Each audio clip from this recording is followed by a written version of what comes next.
Coming up tonight on YCN News, former Virginia Governor Jim Gilmore may run for president. Mount Sunapee Resort gears up for a key meeting next week. And a trip to Fort No. 4 in Charlestown, New Hampshire may be in order this weekend. For more news, weather, and sports, it's time for YCN News, your local view. Now, your daily digest of the Dartmouth Lake Sunapee region, southern Vermont, and Windsor County. News, sports, weather, and all that is happening in our area. The news on YCN, your local view. Good evening. It's Friday, May 1st. I'm Abby Peel, and welcome to YCN News. Former Virginia Governor Jim Gilmore is considering another run for president. Gilmore, a Republican, answered questions from reporters and local residents at a downtown Newport, New Hampshire restaurant. He served as governor from 1998 to 2002. Before then, he also served as Virginia's Attorney General. Gilmore says he's more than a governor. I bring to the table a foreign policy experience. I'm a former governor, to be sure, but the governors typically don't have foreign policy experience. I do. And yet we have a world crisis today that's really out of control. There's a need for presidential leadership to address these issues, and I think I can bring that to the table. Beyond foreign policy issues, Gilmore explained how he would address national concerns. Well, certainly I think we should rely on the rule of law, which means that if the officers committed a crime or made a mistake, there are legal remedies to do that. And I just saw in the last few minutes that some charges are going to be preferred. But they still have a right to defend themselves. They have a right to plead not guilty. They have a right to a trial just like everybody else in America. But in the meanwhile, in the bigger picture, there's frustration in the African American community. They feel like they've been left out. They feel like they don't have opportunities. I want to speak for the need for opportunity in this country, the chance to really get jobs out there in a big, dynamic way, so that people who are actually in areas that are unemployed and don't have good futures can get good futures. I think Republicans can speak for the people right now who need to have a better opportunity in life. The date of the presidential election is November 8th, 2016. Also in local news, a hearing next Tuesday will give the public another chance to comment on Mount Sunapee Resort's West Bowl expansion. Beginning at 6 p.m. May 5th at the Mount Sunapee Base Lodge in Newberry, people for and against the expansion are encouraged to attend and be heard. Last month, the state issued a draft supporting the proposed expansion.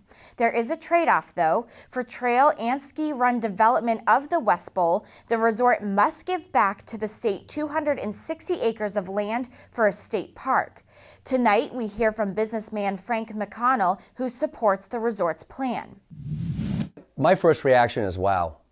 Wow. A little over 400 acres, Mount Sunapee State Park will grow by. It's absolutely amazing. The compromise that business and state officials did in this particular case is, as far as I'm concerned, a precedent-setting situation where I wish more activity like this would happen between the state and private enterprise.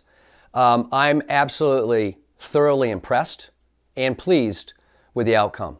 I'm very, very pleased that the entire ski area itself, trail systems, buildings, all that infrastructure will be part and parcel of the Mount Sunapee State Park. Very, very important, so that there is no question that private property utilizing public land for private use is eliminated. It's out of the picture. And that was a big sticking point. And I understand when we met with the governor, that was a sticking point. And I'm really pleased that that is one of the many aspects that have come through with this proposed plan. And I just hope the Governor's Council and the governor votes on this. I think that Tim and Diane Muller with Jay Gamble could not have done any more to not bend, but to compromise, to make this proposal just ironclad. This land gift, granting, whatever you want to call it, will stand the test of time and will be part of the Mount Sunapee State Park forever. It's not going to go back. So I'm just extremely pleased. That was the big wow factor to me. I was extremely pleased also that Commissioner Rose is going to extend their lease by 10 years. They lost 10 valuable years in the court systems that the West Bowl expansion could have already been in place and operating. And I am very pleased that someone thought about that.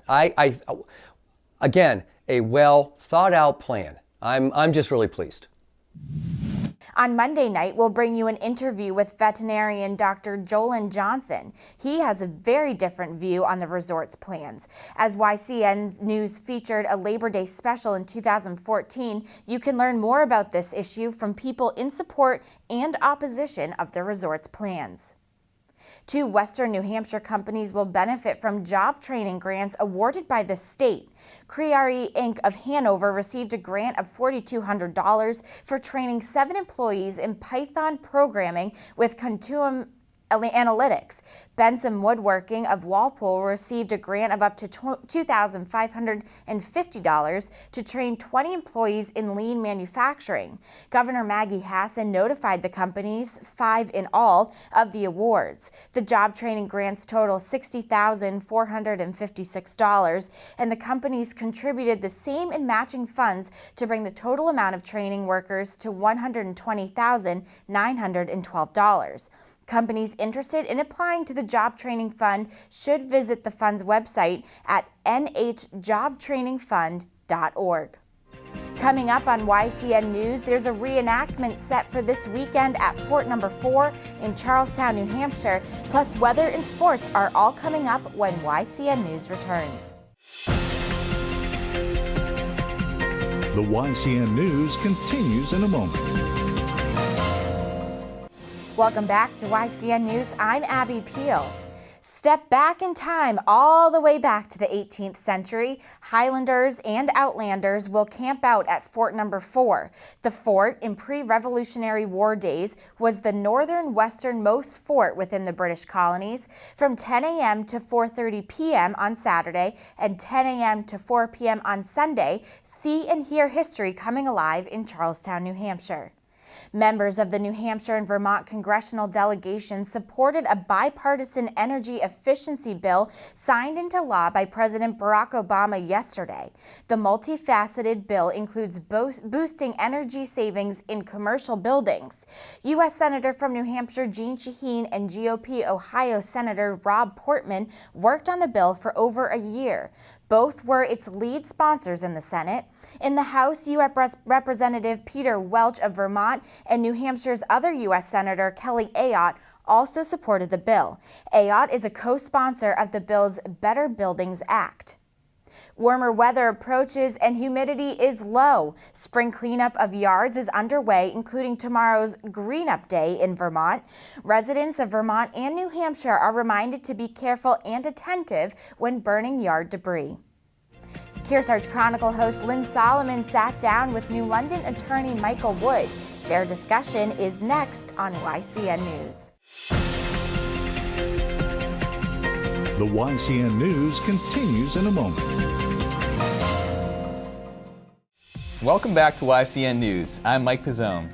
It was a relatively warm one out there today despite all those clouds, and it looks like things will only improve as we head into the weekend. Those clouds will begin to break up this evening with temperatures bottoming out at about 40 degrees with calming winds. Tomorrow will bring mostly sunny skies with a high of 69 degrees during the day before falling to about 47 tomorrow evening. Sunday will be the warmest day of the weekend with mostly sunny skies and a high of 72 degrees. Skies will remain partly cloudy Sunday evening with a nice warm low of 50 degrees. Now let's take a look at our community calendar to see what's happening over the weekend. The Born to Run 5K in Cornish, New Hampshire will be held tomorrow with registration beginning at 8 a.m. at the Old Town Hall on Townhouse Road. There will be a fun run at 9:30 a.m. followed by the 5K at 10. Visit borntorun.org to find out more. A community cleanup day in Lebanon and West Lebanon, New Hampshire will be held tomorrow from 9 a.m. until noon. Volunteers are asked to meet at either Colburn Park or the Kilton Public Library to coordinate, enjoy a continental breakfast, and collect trash bags. Call the number on the screen for more information. The Upper Valley Vixens Roller Derby team will open its 2015 season tomorrow with the Mayhem Tournament at the Union Arena in Woodstock, Vermont. The 3-team round-robin tournament kicks off at 3:30 p.m. and will conclude with the championship game at 6:30 p.m. Visit TwinStateDerby.com to find out more. Once again, there was plenty of high school action on the playing fields yesterday, but we took our coverage to the track to see how some of our local track and field teams are managing so far this season. The Newport boys and girls track and field programs hosted a 5-team meet yesterday featuring athletes from Stevens, Sunapee, Hinsdale, and Mount Royal Academy. And despite Sunapee having claimed the top 2 spots in the 800 meter behind strong finishes from Marianne Cousins and Abby Palin, it was all Stevens in the girls' competition as the Cardinals claimed the top spot ahead of Hinsdale, Newport, Sunapee, and Mount Royal. Perhaps most responsible for Stevens' success on the girls' side was junior Allie Lazat, as the sprinter earned individual wins in the 100, 200, and 400 meter races before helping the 4x100 relay team to victory. Nikki Root also had a big day for the Cardinals, winning both the 100 and 300 meter hurdles while also playing an important role on the 4x100 meter relay team. I spoke with Lazat after her final race of the meet, and she explained how she determines which events to participate in during a given meet. For me personally, I always run the 400 because that's just my event, and then the rest are pretty much to fill in where I can get points, or like I run the 200 because that'll help me with my 400 time as practice, but everything else is just where we can get points and where we'll be fast and competitive. On the boys' side, it was host Newport that ran away with convincing wins over Stevens, Mount Royal, Sunapee, and Hinsdale.